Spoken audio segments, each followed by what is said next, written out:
难道是以色列的摩萨德再出手了吗？致命武器背后的真相。哈马斯领袖哈尼亚伊朗遇刺，哈尼亚究竟是被何种暗杀手段夺命呢？神秘暗杀行动如何策划？让我带领大家了解暗杀行动背后的秘辛。谈军说事，军武透视，在军事面前卖搞整校委。我是施孝伟，每周一晚上8点，请收看施孝伟的军武大观。也请荧幕前的观众朋友要为我们订阅、按赞、分享、开小铃铛。最重要的是，广告出来之后，短广告请帮我们看完，短广告之后紧接而来的长广告，请帮我们看30秒，再一下略过广告。哈马斯政治领导人哈尼亚7月31号在伊朗的首都德黑兰附近遇刺。哈尼亚在遇刺前一天出席了伊朗新任总统的就职典礼，在数小时以后，他就在临时的这个处所被袭击。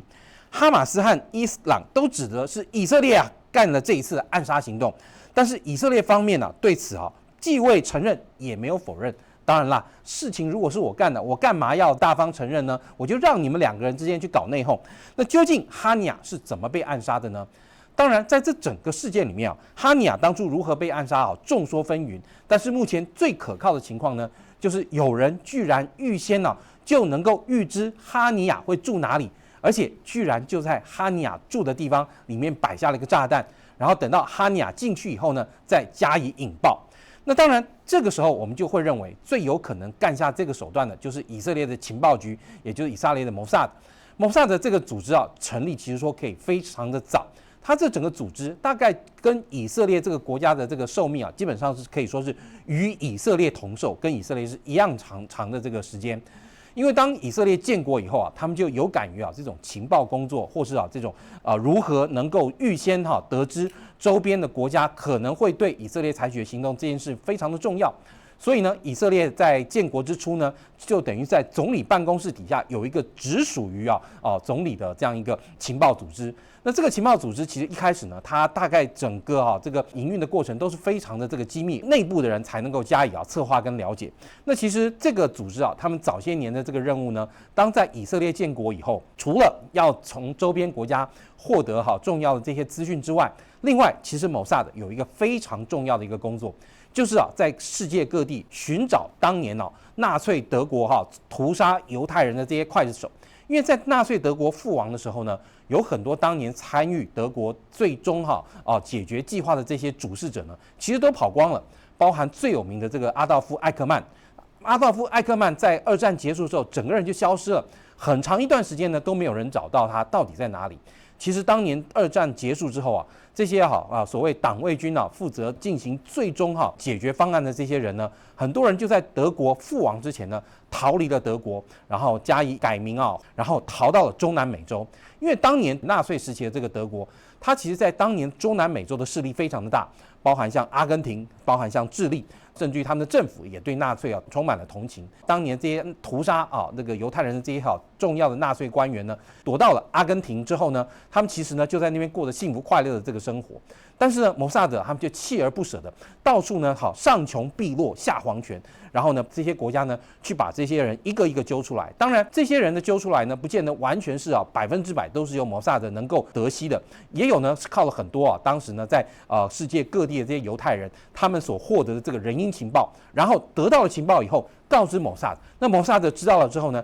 就去把这些人呢加以抓起来，而且抓起来之后如何能够有效的偷渡出境，其实还更重要。为什么？因为今天你抓到一个人，你要把他从阿根廷送回以色列这样加以审判。这个时候其实相对来说，你在阿根廷境内逮捕这些人是侵犯阿根廷的国家主权的，所以你要如何能够在阿根廷不知情的状况下把这些人能够运出去，这个其实就代表摩萨德他的这个手段非常的高明，而且呢可以完全避免掉引发这一类的这个纷争。虽然说当艾克曼被押解为德国之后这个阿根廷政府还是对以色列提出了正式的抗议，但是我们从这种地方就可以看到，至少那个摩萨德在处理这些事情上是绝对成功的。那当然除了逮捕大量的这些纳粹战犯之外，摩萨德另外还有一个很重要的工作呢，就是处理世界各地的这些反犹的这些那个运动。例如像1972年的这个慕尼黑奥运就是最有名的。慕尼黑奥运，他们其实当年呢，在那个慕尼黑的这个选手村杀害了很多的这些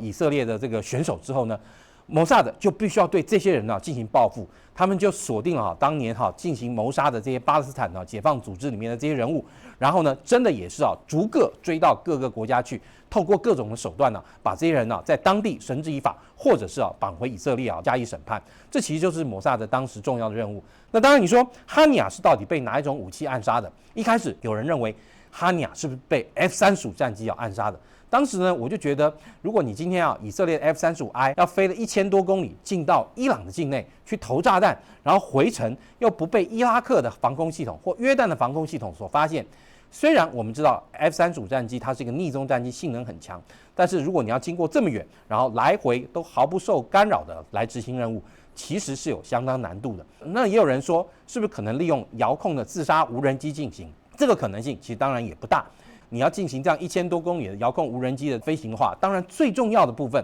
还是来自于人因情报，也就是说，你要如何能够确定哈尼亚就在这栋建筑物之中。所以最后谜底揭晓以后呢，我们大家发现，原来是在伊朗境内的这些特工早就已经知道哈尼亚可能在伊朗政府接待哈尼亚的时候会安排他住在哪里。然后呢，让他住进到这间那个为他安排的住所以后呢，再发动炸弹将他炸死。所以呢，我们可以看到这整个过程，其实第一，你要有非常广泛的人因情报的这个获得。那这个人因情报呢，其实第一你可能要从伊朗政府口中得知哈尼亚什么时候到，住哪里，然后呢有哪些人会进行接待，接待的环节是哪些。第二，如果你能够预先知道住所，那你就可以预先处放炸弹在那边。而且更重要的是，你处放炸弹还不能被人家发现或者是呢处放于无形，或者甚至于讲更白一点，可能接待哈尼亚住所这些人呢，很多人其实都已经被以色列的这个特工所能够掌握。那这种掌握有可能掌握到这些人的这个作息习惯或甚至于可能掌握到这些人里面有什么弱点，而呢抓住这些人的弱点，逼他不得不一定要跟以色列的摩萨德进行合作。这些都是特工活动所进行的一种各种方式。那你说伊朗有没有恐怖组织？伊朗当然也有恐怖组织伊朗恐怖组织当然最大的这个恐怖组织，其实还是他们的这个革命卫队，还有他那个革命相关的这些一些特殊的这样的组织。那这些组织呢，其实会跟着伊朗的这个宗教领袖的这个命令，然后在很多这种中东的回教国家，或是类似以色列实施各种恐怖的这样一个攻击。好，那当然暗杀组织如何训练其实说真的，那像以这个回教的这些这个极端组织来说，来了之后对，就直接让你穿一个这个炸弹背心，然后直接把你送到这个指定的这个地点，然后让你高喊这个真主至大之后呢，然后按下按钮，嘣，炸了之后就一切解决了。但除此之外，其实他们也需要相当多的各种技术人员。那这些技术人员呢，其实就需要经过长时间的这个训练，而且训练之外呢，还要让他们有机会能够实习，才能够从实习之中呢，成为越来越精炼老道的这些这个情报人员。所以其实以暗杀组织来讲，它并不是会让他的这个人员呢一次性的消耗，它有那种所谓的低阶的这种执行任务的这种杀手，那但是呢也有中阶以上的这种策划跟高阶的这种指挥。那这种策划跟指挥这种阶层的呢，并不是随用随丢，或是即用即丢，只使用一次的这样一个资源。所以我们可以看到，像这个暗杀组织，其实呢，它的这个训练就跟你训练一般的这个情报员来讲，可以说是完全不分轩轾。你要能够了解环境，认识环境，认识你使用的武器使用各种的暗杀技巧，包含使用毒药啦，那种毒药如果是附在这种武器上可能刺你一下就让你这个身体中毒，然后中毒之后几天呢可能就死亡。像例如说我们看到这个北韩暗杀金正男的时候呢，他们就是利用这个低阶的杀手，然后呢在这个吉隆坡这个机场，然后用一块布捂住了这个金正男之后呢，那其实那个布上面就有非常多的这个毒药，然后金正男这个被这个沾了毒药的抹布抹过以后3下2下就倒在地上呕吐，然后就死亡了。所以我们可以看到，这些恐怖组织或是暗杀组织进行这类暗杀的时候呢，它一定会有包含像策划，然后呢一定会有像这种指挥的这个阶层，然后指挥像我们刚刚前面看到几个可能拿了几个钱，他就告诉你，你就拿这个钱之后呢，然后呢你就去到那个胖子身上呢把这块布朝他嘴上抹去。我跟你说啊，这是一个恶作剧的这样一个节目拍摄，你们就听我的话，这个钱呢，那报酬你们就可以拿到了。所以你看，金正男就这样3下2下就被人家给暗杀了。那当然，暗杀组织会用什么样的毒药？其实这种毒药非常的多。当然，以氰化物来讲，是最受暗杀组织的这个喜好。为什么呢？因为这个氰化物啊，它作用的时间呢非常的快，而且效果非常的好。但是不仅仅就是说用那个作用的这个快的方式呢，就一定是成为那个暗杀组织的最爱。那如果说今天你要让一个人相对来说死的比较自然，也就是说你这个暗杀呢是要有一点时间性的，让他可能像是发病而死，或者是因为得到奇怪病而死，而不是那么直接的用这个氰化物就能够这个取其性命。当然，氰化物是非常干脆而且非常的快速的。但是如果说你今天你要让这个人死的感觉有点像是因为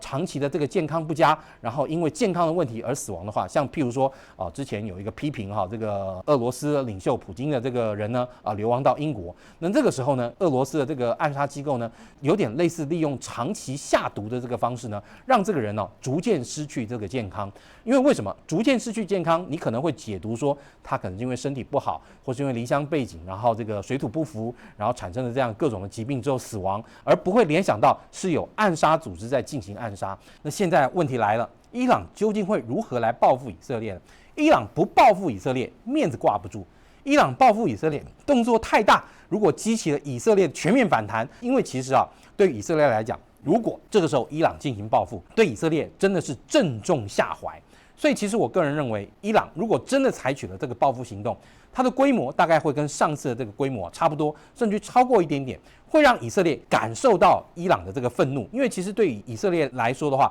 他现在要做的就是要激发伊朗的这个全国的这个愤慨，然后呢对以色列进行报复，才能够让以色列现在更名正言顺的在加沙地区进行清剿的这个作业，然后呢把这个哈马斯彻底的从地球上这个剿灭掉，而且也可以对伊朗所支持的真主党周边的这种各种民兵进行一系列的这样一个反击，然后让以色列的这个行动呢师出有名。所以呢，伊朗现在其实我个人认为是在一个报复跟不报复之间一个非常艰难的这样一个处境。也就是说，打也不是，不打也不是。整体来说，伊朗并不想打，因为他们也知道打了就正中以色列的这个下怀。所以我个人看他今天他已经得到了就是要如何压垮以色列的这个防空系统的这样一个相关的参数。所以我认为他还是会进行报复，然后他可能会选择1-2个小的这个地区呢，用更大数量的这个无人机或者是巡弋飞弹突破以色列的这个防御，但是他不会选择全境突破，也就是他会让以色列就是感觉到痛，而且呢是美国可以接受的程度。因为从美国角度也知道，你跑去人家首都把人家这个国宾给炸死了，那你这摆明了就是违反国际法。我在国际上再支持你，我也不能够明着这样支持你去违反国际法。所以这次我相信伊朗对以色列的报复行动会让以色列感到痛，但是又没有办法让以色列对伊朗进行一个全面的反击。我们的 iSmart 施孝瑋的军武大官，为了要能够更大的服务我们的观众朋友，我们在 LINE 社群里面也成立了一个 iSmart 施孝瑋的军武大官。OK， 你加入我们这个群组以后呢，就可以得到军事的第一手的这个资讯分析也谢谢各位观众朋友收看，订阅、按赞、分享、开小铃铛，谢谢大家。